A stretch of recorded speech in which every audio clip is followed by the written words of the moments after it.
Damos paso ahora a la presentación de Carolina Stefoni. Hola, bueno, muchas gracias por la invitación para debatir un tema que es de tremenda relevancia y urgencia también. Yo me dedico a temas más vinculados con la migración. Hace un tiempo que realicé algunas investigaciones sobre educación y migración en particular, después he derivado con otros temas, pero siempre me genera muchísimo interés poder volver a esta dimensión, ¿no? Que vincula movimientos migratorios con lo que está pasando en el sistema escolar. Y el desafío de este seminario me generó todavía más interés porque es algo que yo no había trabajado específicamente, que es la presencia, participación y desarrollo de la interculturalidad a partir de población migrante en las universidades, que efectivamente, al igual como señalaba Natalia, es muy poco investigado. Entonces, voy a plantear algunas reflexiones a partir de los trabajos que he venido haciendo ya un poquitito más atrás, pero que creo que pueden servir para iluminar algunas preguntas. Creo que hay dos temas o dos conceptos que nos ayudan a plantear el problema, ¿no?, de la presencia y participación de la población migrante en las universidades. Uno tiene que ver con la discusión en torno a la interculturalidad, cómo se ha venido desarrollando, y ya voy a desarrollar un poquitito más esa idea, ¿no? Y que efectivamente se ha trabajado más en las escuelas, educación básica, un poco menos en la educación media, pero bueno, ahí hay ya un debate y están instalados algunos términos y conceptos. Pero otro elemento que me parece que nos ayuda mucho a delimitar el problema tiene que ver con la configuración y construcción propia de las universidades, ¿no?, y la legitimación de los saberes que establecen las universidades. Y aquí creo que, en ambos casos, pero la perspectiva decolonial creo que ayuda a problematizar precisamente el espacio universitario como un espacio de construcción de saber bastante homogéneo, ¿no?, y con muy poco espacio entonces para otro tipo de saberes. Y ahí creo que lo que se ha venido desarrollando en torno a la interdisciplina, o más bien los desafíos que supone la interdisciplina y la transdisciplina, es un elemento, digamos, que nos ayuda de nuevo a delimitar el problema que tenemos. Entonces, desde la discusión en torno a la interculturalidad, y acá tomo el concepto que trabaja Catherine Walsh, ¿no?, sobre la importancia de entender desde una perspectiva crítica la interculturalidad, en el sentido de generar condiciones para descentrar la posición de poder de los grupos dominantes y atender más que aquellos elementos que nos diferencian, aquellos elementos que nos vinculan, ¿no? Trazar estos puentes entre los sujetos, múltiples sujetos, de modo de tener estas relaciones que son relaciones más entre pares, ¿no? Y desestabilizar entonces las posiciones de poder de los grupos dominantes. Pero en esa relación entre los distintos colectivos, entre los distintos grupos, hay un elemento que es central y que a veces no sabemos muy bien cómo abordarlo, porque claro, no, nos podemos quedar ahí en el título, ¿no? Pero es la intersubjetividad que se produce en esa relación que creo que tenemos que poner mucho más atención en cómo se está desarrollando, qué es lo que implica realmente una intersubjetividad entre sujetos que tienen la intención de reconocerse como iguales. Entonces, entendiendo la interculturalidad como ese desafío, como la equiparación, ¿no?, de las relaciones de poder, la desestabilización de los que están en el centro, cuando lo llevamos a la educación y principalmente a la educación escolar, aparecen muchos elementos, por supuesto, ¿no? Entonces, bueno, está toda la crítica que se ha venido haciendo ya hace algún tiempo sobre las actividades más bien multiculturales de reconocimiento de la diversidad, lo que señalabas tú, ¿no es cierto?, la folclorización de las alteridades y dejándolos entonces en un lugar bastante esencializado, alteridades, digamos, bastante esencializadas, sin pasar a una visión o una perspectiva que sea más en estas condiciones de interculturalidad.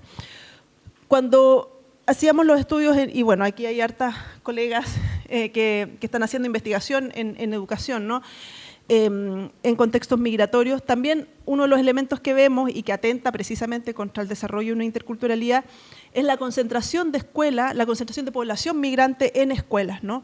Y que se repite muchas veces ese elemento, digamos, repite el problema que presentó la educación intercultural bilingüe de pensar que es una educación para población indígena y en este contexto una educación para población migrante, dada la concentración que hay en determinadas escuelas. El desafío, por supuesto, tiene que ser la transversalización de los elementos interculturales para que todas las escuelas de Chile, públicas, privadas, de todo tipo y en las distintas regiones, precisamente incorporen lo que significa los desafíos que representa la diversidad y el reconocimiento de la diversidad. Entonces, es un problema que se repite en los estudios que hemos realizado sobre la incorporación de la perspectiva intercultural en estos contextos, ¿no? Terminan siendo escuelas para migrantes y los planes o los programas de interculturalidad están centrados en estas escuelas con alta concentración de población migrante. Después, otro de los elementos que han aparecido en la investigación no tiene que ver, por supuesto, con el acceso, que es el principal elemento como más crítico, y todos los problemas que derivan de la irregularidad migratoria. Y acá, bueno, hemos pasado desde las políticas, el RUT 100, el IP, y todo lo que cuesta la regularización, las propuestas que se han hecho, algunas han funcionado, otras no han funcionado, y en el contexto actual de migración venezolana y del crecimiento exponencial que hubo durante la pandemia de ingresos por pasos no habilitados, el número de personas en situación irregular es brutal y cómo se sigue generando además constantemente mayor número de personas irregulares. Y esto para la educación sabemos que presenta desafíos enormes, gigantescos, y es una limitación permanente, digamos, en el desarrollo de la educación de los niños y después, por supuesto, en el acceso a la universidad. Chile garantiza, por supuesto, la educación a todas las personas, pero cuando hay irregularidad hay muchos más espacios para que ese derecho se vea vulnerado, ¿no? Desde discriminación en las escuelas, desde negación de matrícula y desde todas las brechas que existen y que la política pública entonces no se hace cargo para garantizar efectivamente este derecho. Otros elementos que nos aparecen en la escuela, ¿no? En la educación intercultural en contexto migratorio, son las precariedades en las que están insertos los estudiantes, los niños y niñas, condiciones que no tienen que ver exclusivamente con la pobreza, es pobreza, pero a lo que se agrega, ¿no? La experiencia migratoria agrega problemáticas que no están siendo recogidas tampoco por las propias escuelas y por los dispositivos que existen para poder apoyar a los niños, ¿no? Me refiero a altos niveles de hacinamiento, me refiero a la experiencia también de los niños y niñas en lo que significa la experiencia de migrar, ¿no? Pensamos que son migrantes desde el minuto en que cruzan la frontera y son migrantes en Chile, pero esos niños y niñas tienen una historia para atrás, ¿no? Una conexión para atrás, condiciones de salida que pueden haber sido tremendamente brutales, que generaron la toma de decisión de la familia de salir, la travesía que significó, ¿no? Salir de sus respectivos países. Vemos también que son trayectorias cada vez más largas, entonces no es que hayan salido de Venezuela y llegaron a Chile, pasaron por Ecuador, estuvieron 1 año, pasaron por Perú y estuvieron quizás 3 años, y esos niños y niñas han tenido que incorporarse a distintos contextos permanentemente, han tenido muchas veces que salirse de las escuelas en esos contextos, han enfrentado problemas, y todo eso se va acumulando, ¿no? Entonces llegan acá con una historia que es mucho antes de ser nombrados migrantes en Chile. Y eso, de nuevo, también no se recoge como contexto, ¿no? Específico de estos niños. Y nos quedamos entonces solamente con una idea de niños y pobreza y niños en situación irregular. Pero hay muchísimos otros elementos que no se están viendo. Eso desde lo que se ha avanzado en interculturalidad. Desde esta idea de la universidad, ¿no? y la construcción de un espacio de conocimiento. La universidad, por definición, es el lugar de construcción de conocimiento, pero es un conocimiento que se ha venido estableciendo, ¿no? En términos muy como modernos, si uno quiere, donde están legitimadas ciertas formas de conocimiento. Las universidades además están muy organizadas, son jerárquicas por supuesto, pero además están muy organizadas en términos disciplinares, por lo tanto hay poco diálogo, muy poco diálogo entre las distintas disciplinas, y los criterios de validación del conocimiento que ahí se produce tiene que ver con criterios de objetividad, de neutralidad científica, ¿no es cierto?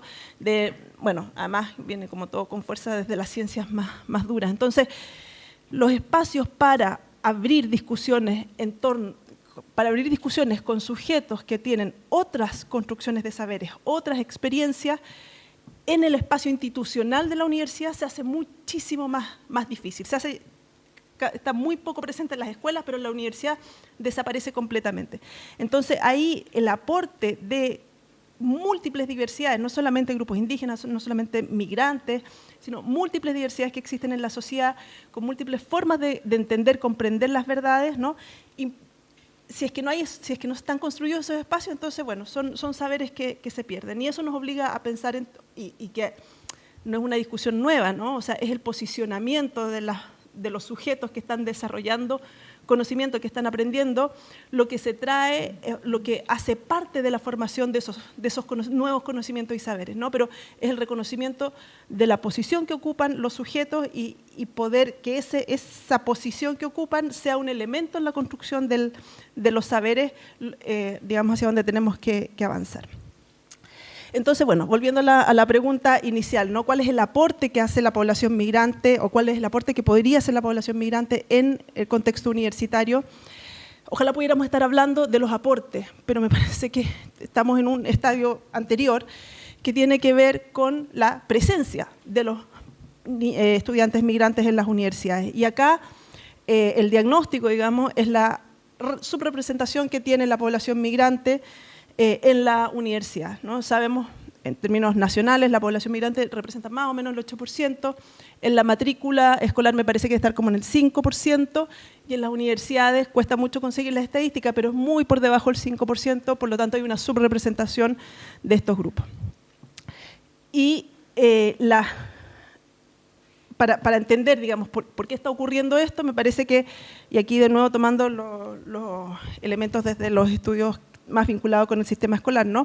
Hay que pensar en los problemas de acceso, de permanencia y de egreso de esta población. ¿Qué pasa con el acceso? ¿Por qué no están llegando? Y ahí hay varios elementos, ¿no?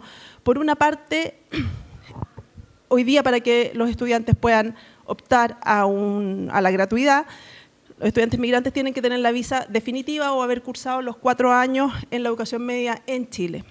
Esto de partida frena a muchísimas personas. Hemos visto cada vez que salen los resultados de la prueba, no voy a decir prueba de aptitud, pero la prueba de selección universitaria, vemos casos, ¿no es cierto? Aparecen casos de niños y niñas que teniendo el puntaje no pueden acceder, pues no tienen los recursos, no pueden acceder a la beca porque no tienen la visa definitiva o no han cursado todos los años que corresponde a haberlos cursado en Chile. Por otra parte, se trata de niños que están fuertemente concentrados en escuelas municipales, donde sabemos que existen problemas como bastante estructurales de la educación, ¿no? O sea, están concentrados en las escuelas que están entregando una educación más deficitaria en el país. Y eso, por supuesto, hace que tengan menos posibilidades de llegar a la universidad. Pero también vemos condiciones que son complejas en la población migrante, que es la necesidad de trabajar, ¿no? Y los niños muchas veces entre optar de poder ir a la universidad y apoyar a la familia trabajando en algo, terminan optando por trabajo. Esto lo vimos mucho en pandemia, los niños migrantes con muchísimo mayor volumen que los niños chilenos salían de la escuela o no asistían a las clases virtuales por estar trabajando. Tenemos otro elemento que es muy complejo pensando también en la migración venezolana, que es la desescolarización. Yo decía que las trayectorias de la migración venezolana son cada vez más largas lo que observamos es que en esas trayectorias más largas la participación, la presencia y la continuidad en la escuela es uno de los elementos que rápidamente se complica para la familia, ¿no? Por razones obvias, pues si se van moviendo, cuesta que encuentren matrículas. Nosotros hicimos un estudio en Colchane y en Iquique, donde encontramos, y afecta además en mayor medida a las mujeres, a las niñas, con 2 o 3 años de desescolarización. Entonces, incorporar a esas niñas a la escuela, ¿no? Y a esos niños se hace, sabemos, muchísimo más difícil. Entonces, la desescolarización que traen en la trayectoria migratoria termina reproduciéndose una vez que entran a Chile, porque además se les presentan todos los problemas que he mencionado, ¿no? De no tener la visa, de estar lejos, vivir lejos de la escuela, de no tener recursos para el transporte público, en fin. Entonces, la irregularidad en el fondo está atentando contra el derecho a la educación. ¿Qué pasa con la permanencia? Aquellos poquitos que logran llegar a la universidad, que efectivamente son muy pocos, ¿no? ¿Qué pasa con la permanencia en la universidad? Se repite la ausencia de apoyos económicos. Algunos, muy pocos, accederán a gratuidad o a becas, pero bueno, son familias que en general no van a contar con las condiciones económicas para apoyar, ¿no?, la permanencia de los estudiantes en la universidad. Se mantiene la necesidad de trabajar. Ahora, esto no es extraño, en las universidades, en nuestras universidades, muchos estudiantes estudian y trabajan, ¿no? Es una realidad. Pero en el contexto migratorio quisiera llamar la atención sobre esa necesidad se hace mucho más de sobrevivencia, ¿no? Porque además no es solamente la familia que tiene que vivir acá, sino es la familia a la que hay que mandar recursos en origen. Entonces la necesidad de recursos se acrecienta, y porque además trabajan en empleos que son más precarios, con menos ingresos, y entonces, bueno, esa necesidad se acrecienta, ¿no? Otro problema que vemos en las maternidades, en las mujeres estudiantes, y la maternidad en sí, por supuesto, que no debiese ser un problema para continuar los estudios. El problema es cuando se trata de maternidades sin los apoyos suficientes para que esas mujeres puedan seguir estudiando. Y los apoyos debiesen venir, no siempre lo hacen, pero de las propias universidades. Pero también en el contexto migratorio hay otro problema que se agrega, ¿no?, que la red familiar es más deficitaria, más precaria, es más chica. Con suerte migró toda la familia, pero muchas veces puede ser que la mamá o las tías o las abuelas, que muchas veces se hacen cargo de los nietos, no están en el país. Entonces no hay quien se pueda hacer cargo de los niños.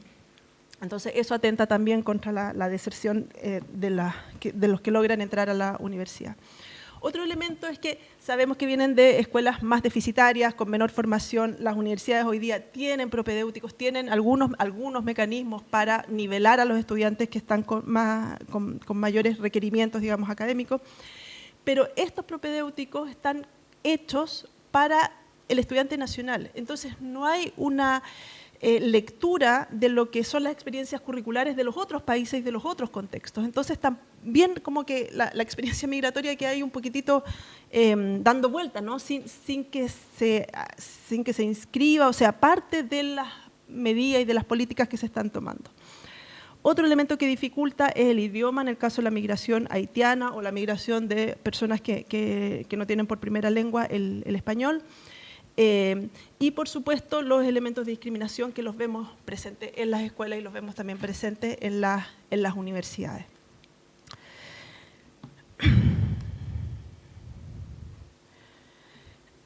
Y lo que señalaba también desde esta construcción de universidades, ¿no?, donde la organización, y esto lo menciono porque nos ayuda mucho a entender la interdisciplina, vincular la interdisciplina y la transdisciplina con la interculturalidad. Creo que ahí hay una conexión que hay que hacer como teóricamente, empíricamente, ¿no?, y ojalá pudiera alimentar un poco la discusión de la política pública.